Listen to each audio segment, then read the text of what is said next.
Kisah Rasul pasal yang pertama, ayat yang ke-8. 2, 3, iya.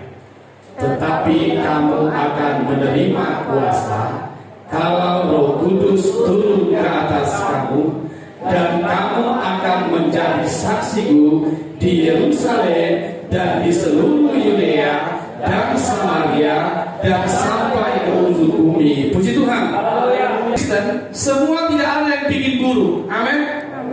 Tidak ada di antara kita yang bikin berbuat dosa. Betul?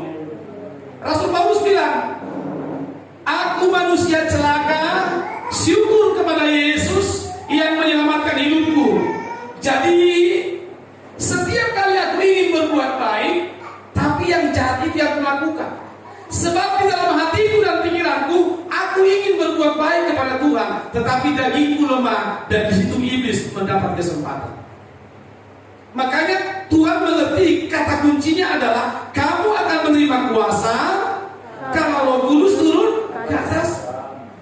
Jadi kalau ditanya, kenapa orang jatuh bangun lagi, udah bertobat kuat lagi, udah kuat bertobat lagi, udah bertobat kuat lagi. Jadi tidak ada peningkatan. Habis tobat kuat, habis kuat tobat, habis tobat kuat, begitu terus begitu. Kenapa? Karena dia lemah.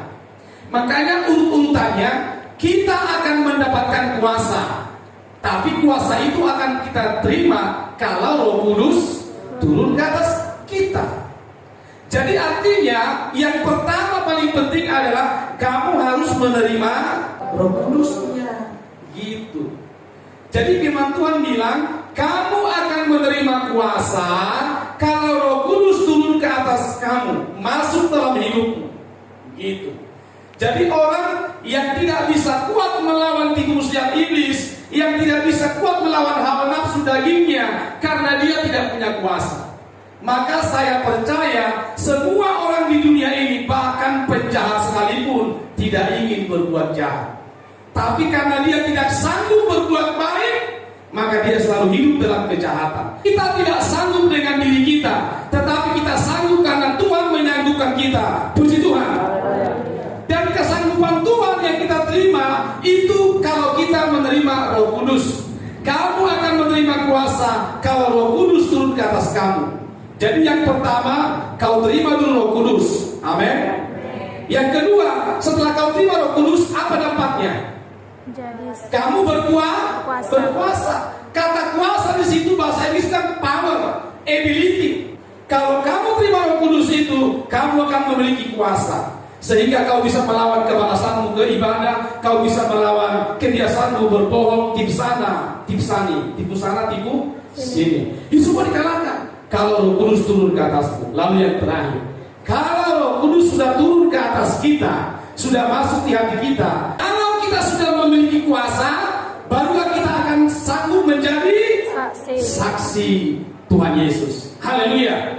Makanya aku bilang di awal tadi, orang Kristen itu ikut Tuhan itu harus ada berubah. Saya tutup dengan ilustrasi ini supaya gampang kita paham. Saya datang jualan teh Kamis, nama saya Raimondo Marga Purba. Ayo, ini obat paling bagus. Kalau kau beli ini, besok kau makan, sekarang ada khasiatnya. Besok dimakan, sekarang khasiatnya. Apa itu? Ini adalah obat penumbuh rambut paling mantap di dunia. Ini berkualitas, tersertifikasi. Siapa cepat dia dapat. Ayo nanti habis. Ramai aku bikin penariknya, macam-macam aku ngomong, markoyok, markombur, supaya ngumpul orang bilang, ini obat penumbuh rambut paling jago sedunia. Tapi waktu aku jualan kepalaku, kau mau membelinya? Kalau kau beli, kau lah paling bodoh di dunia. Iya kan? Kenapa? Gak mungkin lah dia jual penumbuh rambut paling sakti di dunia, dia sendiri botak. Iya kan?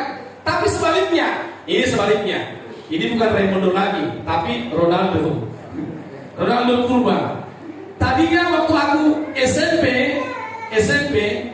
satu kampung sama kalian, aku botak dan tidak bisa tumbuh rambutku. Sudah?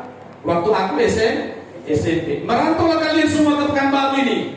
Datanglah aku dari Sikiolok lagi datang, jumpalah kita di Pekanbaru ini. Kenalan abang dulu, akulah si Ronaldo. Terus dia bilang, wih, mana mungkin kau si Ronaldo? Iya, menurut aku si Ronaldo. Ada kalau rambutmu gondrong si Ronaldo itu di kampung itu bohong. Lalu apa respon kalian kalau kalian lihat si Ronaldo yang botak tiba-tiba gondrong? Ya laku. Ubah, betul? Kita nggak ngomong, kita nggak jual ubah. Cuma, abang guru, aku si Ronaldo. Si Ronaldo tak kira, aku ingin seorang rambutmu. Artinya apa? Kita nggak perlu ngomong. Kalau ada perubahan di hidup kita, orang yang tanya kita, puji Tuhan. Gitu. Seperti itu. Ya sama aku sejauh-jauh. Kita nggak perlu. Begini, begini. Nggak perlu sebenarnya. Begitu orang lihat perubahan di hidup kita, apa resepnya kawan? Bagilah ke kita. Perhatikan. Kamu akan terima kuasa kalau Roh Kudus turun ke atasmu, dan kamu akan menjadi saksiku. Jadi kata saksiku di situ itu sama seperti Ronaldo tadi. Jadi bukan bersaksi, bukan aktif dia, bukan aktif. Begini, percayalah bahwa kamu terima Roh Kudus, ayo jangan bertobatlah kamu surga. Itu bersaksi, memberitakan Injil. Tapi yang menjadi saksi di sini dimaksud itu pasif. Dia tidak ngomong, bahkan dia tutup mulut. Tapi karena orang lihat kehidupannya, dia menjadi saksi. Khotbahnya lebih hebat daripada kita yang berkuar-kuar. Kenapa? Yang tadinya dia botak, sekarang dia gondrong habis. Lalu orang penasaran, apa sih obat supaya rambut bisa tumbuh? Puji Tuhan. Begitulah kita dengan Tuhan Bapak Ibu. Yang bisa mengubah kita hanya Tuhan. Jadi sekarang kita sudah bersih. Kau datang ke sini duduk, beribadah, memuji Tuhan. Dan firman Tuhan bilang, kamu sudah bersih oleh firman yang kusampaikan. Amin. Tapi dengar satu hal yang penting, rumah itu harus ada penghuninya. Apa penghuni rumah kita ini? Apa penghuni rumah ini? Roh Kudus. Roh Kudus. Amin. Amin. Amin. Amin. Oke, sampai di sini mari bermusik. Singer juga. Mari kita isi rumah kita ini dengan hadirat Tuhan. Tanpa kata-kata yang panjang, tanpa retorika,